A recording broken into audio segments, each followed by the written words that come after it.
bonjour chez vous. Je suis Immaculée Malo pour le compte d'Immaculée Access sur YouTube. Si vous venez juste de me découvrir, n'hésitez pas à rejoindre-vous à ma famille YouTube. Donc, ma chaîne s'appelle Immaculée Access. Il a un sigle ILA en anglais. Nous parlons de tout sauf de rien. Tout sujet qui pourrait nous intéresser, on va donc donner notre opinion et je vous demande aussi de me suggérer d'autres sujets que l'on pourrait donc développer pour pour notre connaissance quoi, à tous, je veux dire. Et voilà, que mon Dieu vous bénisse, passez donc une excellente journée. Aujourd'hui, je suis devant vous pour vous poser la question si bannir TikTok des États-Unis pourrait résoudre certains problèmes, voilà. Parce que il y a quelques temps, au fait, le problème a commencé quand, j'espère que tout le monde connaît TikTok, non? C'est cette application-là de TikTok. Souvent, c'est pour les adolescents, les petits-enfants et tout. Moi-même, je n'ai pas de compte TikTok, je veux dire. Il y a certains adultes qui en ont, mais quand tu as TikTok, donc, même le message, même son usage doit rester au niveau où les enfants ne seront pas éreintés dans leurs sentiments. Donc, c'est un peu contrôlé. C'est plus un truc pour enfants. Donc, les adultes qui sont là, postent des trucs qui pourraient être donc regardés par des petits enfants. Du coup, je ne suis pas enfant et je n'ai pas besoin d'avoir un compte TikTok. Je ne suis pas dans l'entertainment des enfants. Je ne fais pas ça. Donc, je n'ai pas de compte TikTok. Ben bon, voilà. Mais je connais TikTok parce qu'à la maison, j'ai des enfants qui sont vraiment amoureux de TikTok et tout. J'ai mon fils qui a commencé à peine un mois. Il a déjà 11 000 followers sur TikTok et je me demande qu'est-ce que tu postes. C'est des jeux de basketball. Donc, voilà. Et il est vraiment excité. Je vois que pendant la pandémie, comme ça, TikTok a gardé mes enfants très calmes et vraiment occupés pour avoir leur mental donc ailleurs au lieu d'être toujours sous cette psychose pandémique. Non. Donc TikTok a somehow aidé mes enfants. Alors, il n'y a pas longtemps, je venais de découvrir que Trump venait donc de signer un ordre exécutif exigeant de bannir donc TikTok des États-Unis parce qu'on soupçonne que ça a été créé pour espionner les Américains. Évidemment, tous les social media, tout ce qu'il y a sur les réseaux sociaux, Instagram, Facebook, like you name it, Skype, Viber, tout ce que l'on crée aujourd'hui, même Snap et tout. Derrière ça, c'est toujours pour contrôler. On cherche toujours à contrôler parce que même quand tu poses des trucs, c'est monitored. Everything is monitored. On est là donc à monitorer tout ce que tu fais, tous tes gestes, combien de temps tu passes sur les social media, tu postes quand. Il n'y a pas très longtemps, peut-être un mois ou deux, j'avais vu quand Jacques Mouekassa avait fait une vidéo disant que on lui a téléphoné, on lui a demandé son passeport, ses origines et tout ce qu'il fait dans la vie et tout. C'était un peu suspicieux quand même. Alors on se dit bon ben tout n'est pas posté sur les réseaux sociaux parce que tu peux arriver quelque part là où on commence à soupçonner et tout et on veut vraiment te contrôler et à cause de ça, comme il avait refusé donc de brandir ses papiers et tout, son compte a été annulé, deleted de Facebook et Zach Mouekassa, voilà, il est toujours sur YouTube. Je ne sais pas s'il y a eu compromis après, si on a trouvé solution ou lui dire non, voilà, tu restes. Mais sinon, voilà, on commence comme une blague, on poste les histoires, on fait des vidéos, on poste et puis quand ça devient sérieux, quand tu commences à voir vraiment le cloud sérieux, ils savent que tu as maintenant une plateforme, tu peux influencer, tu peux donner une idée, les gens vont suivre et puis après on commence à te demander des choses. Donc c'est pour ça, moi je dis même à mes enfants, faut faire attention quand vous allez sur le social media. Avant, je leur disais même de ne pas poster leurs photos, de ne pas parler de la famille, mais c'était tard parce qu'une fois j'avais trouvé sur YouTube que même ma chambre à coucher était là, la chambre de mes garçons, à part la chambre de ma fille qui n'était pas là et tout. Alors j'étais fâchée, j'ai demandé à mon fils carrément d'enlever toutes ces vidéos parce qu'on a quand même droit à la vie privée. Mais voilà, concernant donc ce TikTok qui doit être banni des États-Unis, je crois quand même que notre président est fâché parce que si vous ne le savez pas, il y a quelques mois quand Trump pendant la pandémie, la campagne électorale continue. Alors Trump devait avoir un meeting à Alabama, à Tulsa. Alors beaucoup de gens ont réservé des sites, ils ont vraiment réservé online et tout. Ils s'attendaient à avoir peut-être, je sais pas, 2 millions de gens qui seraient là au stade. Et quand il est arrivé, je vous dis, disons par exemple qu'il s'est retrouvé seulement devant 100 personnes pendant que tu attendais 1 million. Et après ça, donc quelques temps après, le même jour, je dirais le soir, ils se sont rendus compte que tous les gens qui ont réservé des places pour aller assister au meeting étaient que des adolescents qui étaient sur TikTok.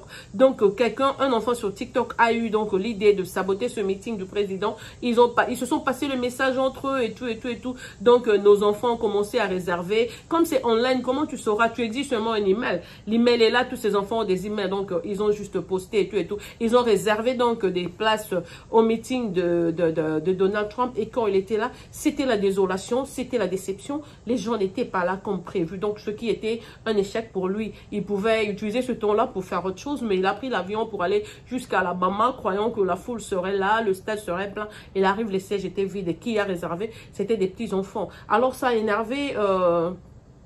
évidemment, le gouvernement américain, spécialement Trump, qui est là, qui est conservateur, et dire qu'il est presque à la fin de son mandat, c'était une déception. Alors, ils ont fait des recherches, ils ont trouvé que non, les gens qui ont saboté donc ce meeting-là, c'était les jeunes gens qui ont des comptes sur YouTube, sur TikTok. Et TikTok en soi, c'est une application chinoise. Du coup, on sait que, bon, selon les États-Unis, ils ont trouvé que, à part le fait de dire que non, c'est pour amuser la galerie, c'est pour que les enfants communiquent entre eux et tout, aux blagues. Parce que c'est plus à caractère, je dirais, humorique. Je sais pas si ça se dit, sarcastique, je sais peut-être pas. Donc, c'est dans le sens de faire rire, de divertir les enfants. Mais voilà... ce n'est pas vraiment ça. Donc, les États-Unis ont trouvé que, à part ça, les Chinois ont une autre porte derrière tout ce qu'ils postent, donc, ou tout ce qu'il y a sur TikTok. Quand tu es sur TikTok, tu as un compte sur TikTok, sache que ton identité, tout est déjà parti et on commence à te monitorer, peut-être jusqu'à la fin de ta vie. Alors ça met la vie des Américains en danger. Parce que l'Américain, en fait, lui, il aime contrôler les autres. Il aime pas être contrôlé. C'est un peu ça. Il veut être toujours au top du monde et tout, voilà. Nous, on a la maîtrise, on va contrôler les autres. Quand c'est un autre État qui veut contrôler l'Amérique, on se sent frustré, on a vraiment peur, on dit non, mais voilà, c'est fini, ils vont tout voler. Ils ont donc collecté, les Chinois ont donc collecté beaucoup de data de nos enfants qui ont des comptes sur TikTok et des adultes qui ont des comptes sur TikTok. Mais de l'autre côté, je me dis, mais la vie en soi, c'est aussi comme ça, non? Il suffit d'avoir même juste un simple compte sur Facebook. C'est fini, on guide tout, on commence à t'espionner, on suit toutes tes actions, même si tu as juste Instagram. Si vous ne voulez pas être contrôlé et tout, vous devez aussi éviter de rejoindre ce social media. Mais la pression est tellement grande qu'ils n'aimeraient pas avoir un compte. Aujourd'hui, tout le monde, même si vous allez au fin fond du village, vous expliquez aux gens ce que c'est que Facebook et tout, comment ça met les gens ensemble, comment tu peux communiquer avec quelqu'un qui est à Shanghai, quelqu'un qui est à Bafoussam, quelqu'un qui est je sais pas où, qui peut parler à quelqu'un qui est dans un autre, à Goma, à Kinshasa, à Goma, en RDC. Donc, du coup, c'est vraiment alléchant. On arrive toujours à avoir un compte là, mais non... Donc, l'ordre exécutif que le président Trump a signé exige aux Chinois de vendre TikTok aux Américains dans 45 jours au cas où ils échouaient donc de le faire. Donc, TikTok sera banni des États-Unis, ce qui crée donc la nervosité, l'inquiétude auprès de nos enfants qui font usage de TikTok. Déjà, ils disent, oh ben non, mais même si on bannissait ça, ben, on peut toujours aller sur VPN, on aura toujours nos comptes et tout. Les enfants, ils comprennent même pas qu'on veut préserver leur sécurité. Quand on dit que quelqu'un a déjà tes informations pour te monitorer toute ta vie, donc ça veut même dire que tout projet que tu vas exécuter sur online, on pourra voler tes projets. C'est parce que ta vie que tu as vendue, tu t'es exposé. Mais eux, ils trouvent seulement non, le temps qu'ils passent avec leurs amis, les histoires qu'ils postent, l'accès des vidéos qu'ils ont de pas mal de gens, des enfants qu'ils connaissent même pas. Ils trouvent que c'est ça leur joie. Mais c'est comme je venais de le dire, notre vie en soi aujourd'hui déjà, spécialement aux États-Unis, c'est déjà comme ça. Il suffit d'acheter seulement un truc sur Internet. Ah, j'ai vu, voilà, je vais sur hsn.com, je commande ceci, cela. Tu achètes, mais qu'est-ce que nous trouvons après? On commence à nous envoyer des ads d'autres personnes. Donc, le marché en soi de social media, on est exposé. Il suffit de faire même un achat, on commence à te proposer 1000 options. On commence à te proposer même tu dis, ah voilà, je cherche une assurance voiture et tout. Voilà, je vais chez Geico, je vais chez Progressive. Après, on te montre autant d'assurances contre ta volonté. Tu n'as pas demandé cela. Mais le fait que tu aies mis ton email, ton compte bancaire, ton adresse, tes informations, donc du coup, il y a même un marché des gens qui vendent seulement les emails des gens et tout. Donc du coup, tu regardes ton email. Moi, là, on me propose chaque jour, ah, voilà, ça, c'est pour diminuer le sucre. Ça, c'est si tu veux perdre le gros ventre. Ici, c'est si tu peux maigrir. Je vais maigrir pour rester avec toi. Moi, j'étais juste un moustique toute ma vie. Aujourd'hui, je suis très contente de la chair que j'ai sur moi. Je n'ai pas de poids à perdre. Je veux même pas perdre 1 kilo, donc arrêtez. Finalement, ça commence à devenir, vous êtes en train de m'acculer comme ça, à m'envoyer des emails, des trucs que je ne vais pas utiliser chaque jour. Là, comme on est en plein été, quand j'ouvre mon email chaque jour, on me demande d'acheter l'air conditionné. Mais j'ai quoi? Mon AC travaille, son problème, je n'ai pas, ça dépend même pas de moi. Là où je loue, là où j'habite, c'est déjà garanti automatiquement. En hiver, on a le chauffage et en été, on a donc la climatisation. Donc, je n'ai pas besoin d'acheter de air conditioner. Mais on te propose ça et tout et tout. Peut-être qu'il y a aussi des gens qui en ont besoin, donc tu pourrais toujours acheter. Aujourd'hui, même du maquillage. Hier, j'étais avec ma petite soeur qui m'a demandé, ah, quand est-ce que tu es allé pour qu'on te fasse les sourcils et les cils? J'ai dit, non, non, j'ai fait ça à la maison.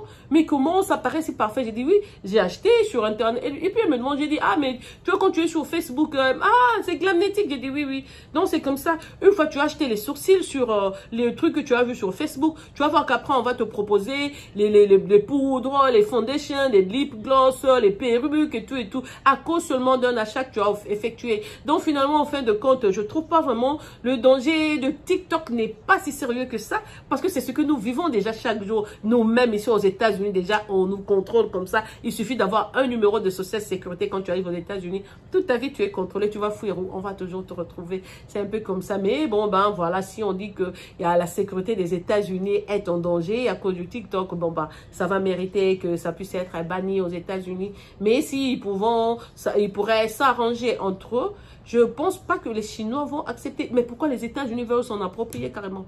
Quand eux, ils seront maintenant propriétaires de TikTok, ils vont demander aux autres enfants du monde de ne pas en faire usage. C'est un peu, je ne sais pas, cette ambiguïté-là entre les deux pays, je ne sais pas dire que, mais non, les relations entre les États-Unis et la Chine sont vraiment très, très froides. Alors, on se demande combien de fois ils vont se faire, donc, la guerre, même dans les petites choses et tout.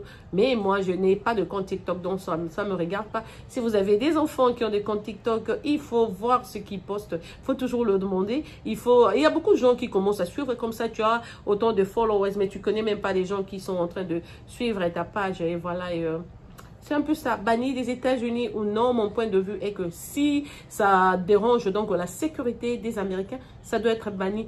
Mais si en fin de compte, ils trouvent que c'est pas grand-chose et que Trump voulait faire bannir TikTok seulement à cause de son échec à son meeting d'Alabama, ben bon, c'est un peu de ego seulement. Il peut s'en passer, c'est pas grand chose.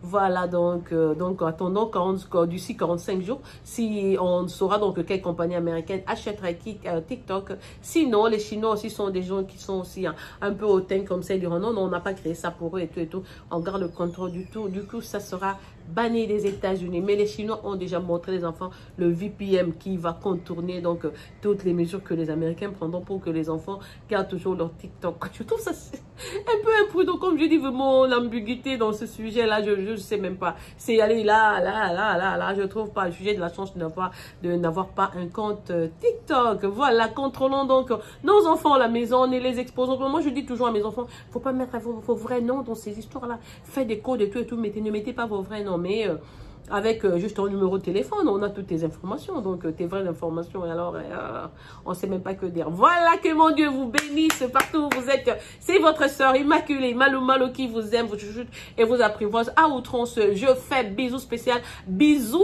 à Bijounex. Bijounette, que je suis vraiment, elle est très intelligente, elle est pleine d'enthousiasme. Pas savoir, tu sens vraiment qu'elle veut aller à l'avant. Moi, des jours pareils, je supporte tout et tout. Je vais donc lui tendre ma main chaque fois qu'elle posterait. Je vais commenter. Si je dois intervenir, je le ferai. En tout cas, ma soeur, bisous, excellente journée chez toi. Et voilà, on va se retrouver une autre fois. Au revoir. C'était votre soeur qui vous aime, vous chuchote et vous apprivoise à outrance. Que Dieu vous bénisse. N'oubliez pas de mettre toujours votre foi en Jésus. Au revoir.